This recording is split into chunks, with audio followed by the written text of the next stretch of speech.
Hi friends, welcome to social post. ఈ రోజు మనతో చిట్టి బాబు గారు ఉన్నారు.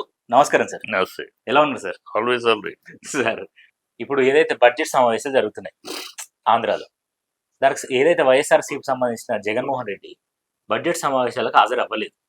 అసలు బడ్జెట్ లో ఏముంది? ఈయన హాజరు అవ్వకపోవడానికి బెనిఫిటా లేకపోతే ఆయనకి ఏమైనా లాస్ అయ్యేది ఉందా?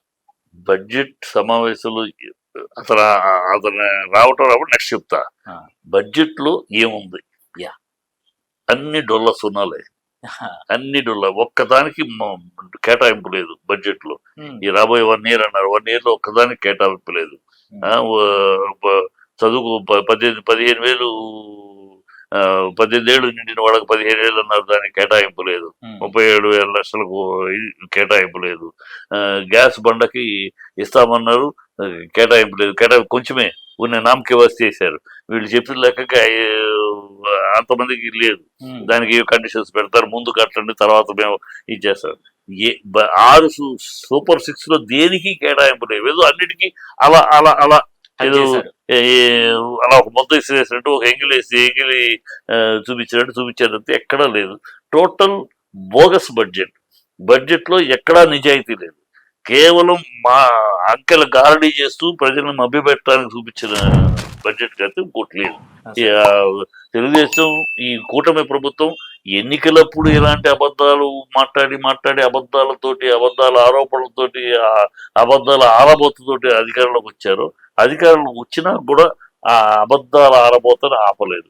ఇప్పటికి అబద్ధాలు అన్నిటి బడ్జెట్ లో కూడా అన్ని చెప్పే ఒకటి, బడ్జెట్ లో చూపిస్తున్నది ఎక్కడా నిజాయితీ లేదు. బయట మాట్లాడిన దానికి అసెంబ్లీలో బయట అబద్ధాలు అసెంబ్లీలో మాట్లాడలేదు కదా. కానీ ఇంకా డ్రామా, అంకెల గారడి తప్పితే ఎక్కడ 6 పథకాలు ఒక్కదానికి పరిపూర్ణంగా ఇదిగో ఈ పథకానికి ఇలాగో ఇంత డబ్బు కేటాయించాలిగా. కేటాయించకపోతే ఎట్లా?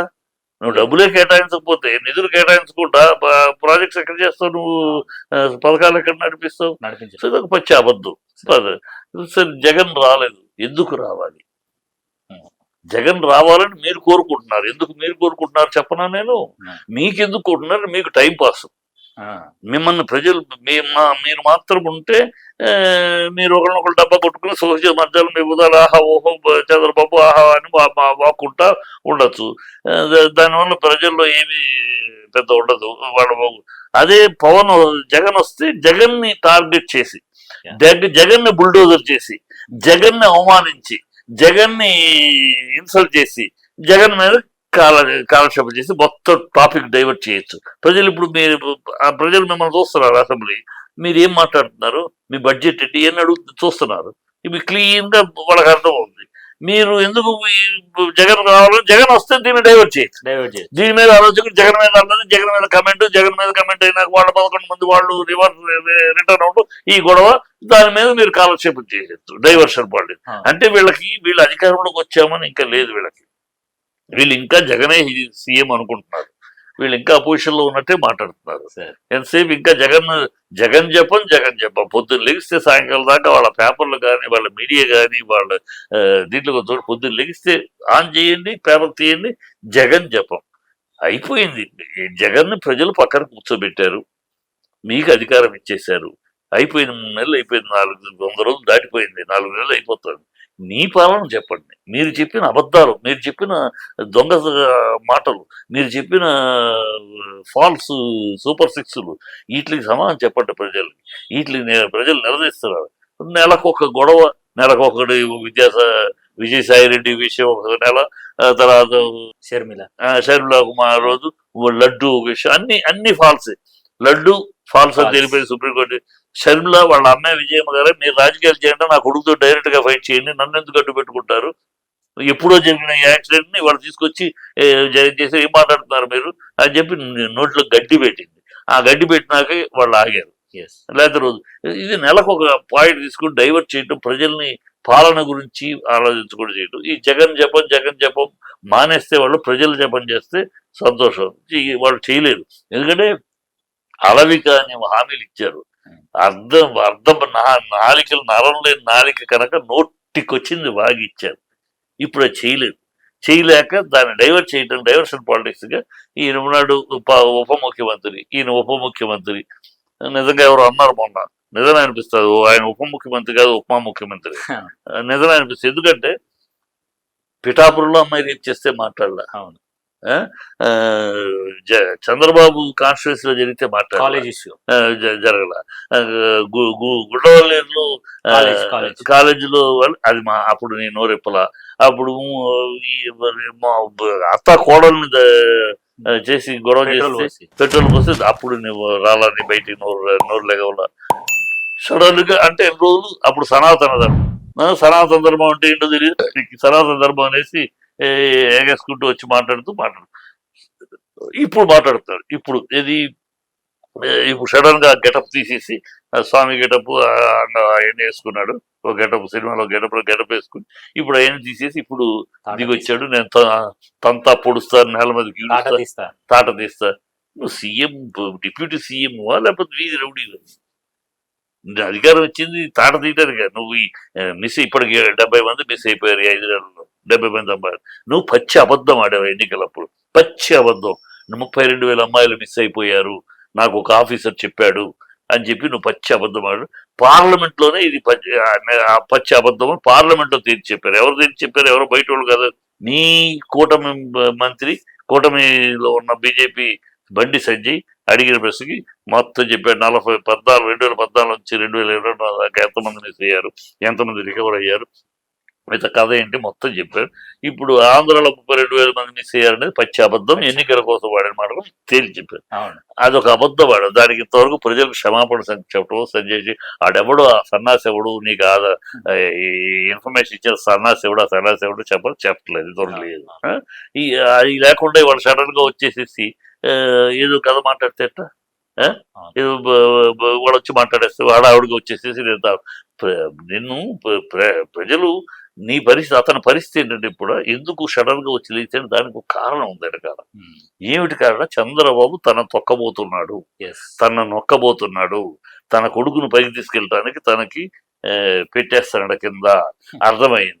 సో అర్థమైంది కనుక ఇప్పుడు ఈ చంద్రబాబు ప్రభుత్వం మీద వ్యతిరేకత ఉంది.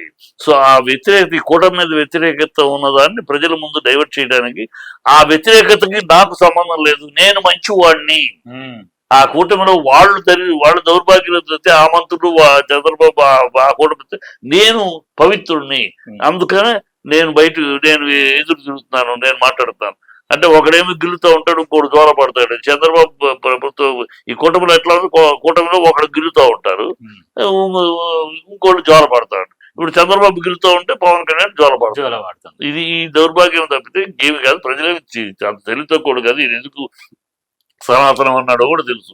సనాతనం ఏంటి, ఏం తెలుసు సనాతనం గురించి? సనాతనంలో 3 పెళ్లిళ్ళు ఉన్నాయా? సనాతనంలో విడాకులు ఉన్నాయా? సనాతనంలో ఏంటి? సనాతనంలో పోరాటం తమిళనాడులో ఏం తెలుసు నీకు? సనాతనంలో బాల్య వివాహాలు, సతీ సహగమనం, విద్య అనేది బ్రాహ్మణులకే పరిమితం, ఇలాంటి అనేక రుగ్మతలు ఉన్నాయి. ఈ రుగ్మత మీద పోరాటం 9వ శతాబ్దంలో మొదలైంది. సనాతన ధర్మం అనేది లేదు. సనాతనము హిందూ ధర్మం సర్వే జనా సుఖినో భవంతు, అందరినీ హక్కును చేసుకునేదే హిందూ ధర్మం. ఈ సనాతనం అనేది ఏంటి? బ్రాహ్మణుల ఆధిపత్యం. దాని మీద పోరాటం జరిగింది 9వ శతాబ్దంలో మొదలైతే పోరాటం. ఆ తర్వాత 19వ శతాబ్దంలోకి ఆ పోరాటం 18వ శతాబ్దంలో 1821లో సహజ జీవనాన్ని, సతీ సహగమనాన్ని చట్టం తీసుకొచ్చారు, బాల్య వివాహాలకి చట్టం తీసుకొచ్చారు, విద్య అందరికీ అనేది తీసుకొచ్చారు. ఇవన్నీ ఆ పోరాటం మీద వచ్చింది, బ్రాహ్మణ ఆధిపత్యం మీద. తమిళనాడులో అది కంటిన్యూ అయింది. తమిళనాడులో ఇంకా బ్రాహ్మణ ఆధిపత్యం ఆ రోజుల్లో బ్రాహ్మణులు పెంచినప్పుడు తమిళనాడు రాజకీయాలు కానీ ఇంకోటి కానీ మొత్తం బ్రాహ్మణులే. సి సుబ్రహ్మణ్యం, రాజగోపాలాచారి, భక్తవత్సలు అందరూ బ్రాహ్మణ్సే. రాజకీయాల్లో బ్రాహ్మణ్సే, అధికారులు అన్ని బ్రాహ్మణ్స్ ఆధిపత్యం ఉండేది తమిళం. దానిని పోరాడారు. బ్రాహ్మణుల ఆధిపత్యం సనాతన ధర్మం అడ్డు పెట్టుకుని ఆ పేరు పెట్టుకుని వీళ్ళు ఇది చేస్తున్నారు, ఆధిపత్యం చేస్తున్నారు అని దాని మీద పోరాడారు వాళ్ళు. ద్రావిడ కళగం అనేది అలా పోరాడి తీసుకొచ్చారు. అది వాళ్ళ పోరాటం. వాళ్ళు అందుకనే సనాతన ధర్మాన్ని వ్యతిరేకిస్తున్నారంటే బ్రాహ్మణ ఆధిపత్యాన్ని ఆధిపత్యాన్ని వ్యతిరేకిస్తున్నారు. అది నీకేం తెలుసు? నువ్వు సనాతని అంటే ఏంటి? సనాతని నువ్వు మీ నాన్న దీపారాధనలో సిగరెట్ అంటించుకుంటాడు, అది సనాతనమా? నువ్వు దీనికి వెళ్ళిపోయి గుడ్డు మాంసం ఆహా బాగా రుచిగా ఉంది అది హలాలు చేశారు, ఓ నేను బాగా ఇష్టం తింటాను అని అంటూ సనాతనమా? ఏమిటి సనాతనం? నీకేం తెలుసు సనాతనం గురించి? ఊరినే హిందువులే హిందూ పెద్దలు హిందూ నాయకులే ఈ దేశంలో మత కల్లోల కారకులు. మిగతా ఏ మతం నాయకులు కూడా మాట్లాడరు, వీళ్ళే మత కల్లోల కారకులు చెప్పే నోరు నీ నోరు. నువ్వు సనాతనం అంటావు ఏంటి? ఎందుకు అన్నావు సనాతనం అని? ఢిల్లీ వాళ్ళ దగ్గర గుడ్ బుక్స్ లో అక్కడ చేరడం కోసం. ఇక్కడ చంద్రబాబు నేను ఎలాగో నొక్కేపోతాను, చంద్రబాబు దాటుకుని వెళ్ళాలంటే ఇంకో అండ కావాలి. కనుక ఇప్పుడు పాచిపోయిన లడ్డూలు ఆ గుడ్డులు గడిది గుడ్డులు అన్న బీజేపీ నీకు దేవుళ్ళగా కనపడుతుంది. అది ఇప్పుడు బీజేపీ సక్కలో చేరటానికి, బీజేపీ చేతిలో చేరటానికి, ఇక్కడ నుంచి తప్పించుకుంటానికి, ఈ నుంచి క్రచెస్ బయట రావడానికి, ఆ బయటకు రావడంలో వస్తూ బయటకు వెళుతూ ఆ ప్రోగ్రామ్ వేసుకుంటూ ఈ కూటమిని బదనాం చేయాలి. ఎలా బదనాం అవుతుంది? ఆ బదనాం చేసే దాంట్లో ఉండకుండా తను బయటకు వచ్చేసాడు అనుకో. అవునవును, ప్రజల ముందు. అందుకనే నేను బయటకు వచ్చాను. అవును, ఇది ఎంజీఆర్ స్ట్రాటజీ. గతంలో ఎంజీఆర్ కరుణానిధి గారితో టీఎంసీతో ఇన్నాళ్ళు ఉండి చివరిలో టక్కనే బయటికి రావడానికి అన్యాయం జరుగుతుంది, అక్రమం జరుగుతుంది, బయటకు వచ్చాడు. ఇది రాజకీయ ఎంజీఆర్ వేరు, ఆయన ఇమేజ్ వేరు, ఆయన ప్రజాబలం వేరు. ఈ ఉన్న పులి చూసి రకవాదు కూడా ఆయన లాగా మనం చేద్దాం ఏమైనా సలహా ఇచ్చారా, లేకపోతే కాకతీయులు ఏం కదా జరిగిందో తెలియదు కానీ. సో ఇది డ్రామా జరుగుతుంది. డ్రామా ప్రజలు ఎన్ని చూస్తున్నారు. ప్రజలు ఏమీ అంత అమాయకులు కాదు, అంత అజ్ఞానులు కాదు. ఏదో ఒక ఆశ మీద, అజ్ఞానులు అయితే ఎలా గెలిపిస్తారు? అజ్ఞానంలో గెలిపించాలి, ఒక ఆశ. ఏదో ఇస్తానంటున్నాడు కదా, అనుభవం ఉంది, ఇస్తాడేమో, అతను 10,000 ఇచ్చాడు, సంతోషమే. ఈయన ఇంకా ఇస్తాడేమో నమ్మారు. ఏమైంది? వాలంటీర్లు నమ్మింది ఏం చేశారు? వాలంటీర్లు లేదంటాడేంటి? వాలంటీర్ జీవులు లేకుండానే, వాలంటీర్ గవర్నమెంట్ ఉద్యోగులు గవర్నమెంట్ లేకుండానే 5 సంవత్సరాలు మనిషికి 3 లక్షలు ఇచ్చారా? అంత 200 చిల్లర మనుషులకి 2,000 చిల్లర మనుషులు వాలంటీర్లు, మనిషికి 3 లక్షలు ఇచ్చారా? లేదంటాడేంటి పవన్ కళ్యాణ్? లేకుండానే మీరు 10,000 ఇస్తామని మాట ఇచ్చారా? మరి లేనప్పుడు మీరు 10,000 ఇస్తామని ఎట్లా ఇచ్చారు? వాలంటీర్ భయపడుతూ 10,000 ఇస్తామని. ఇప్పుడు వాలంటీర్ బతుకు లేదు, అడ్రస్ లేదు, ఎలా చెయ్యాలో తెలియదు అంటారు.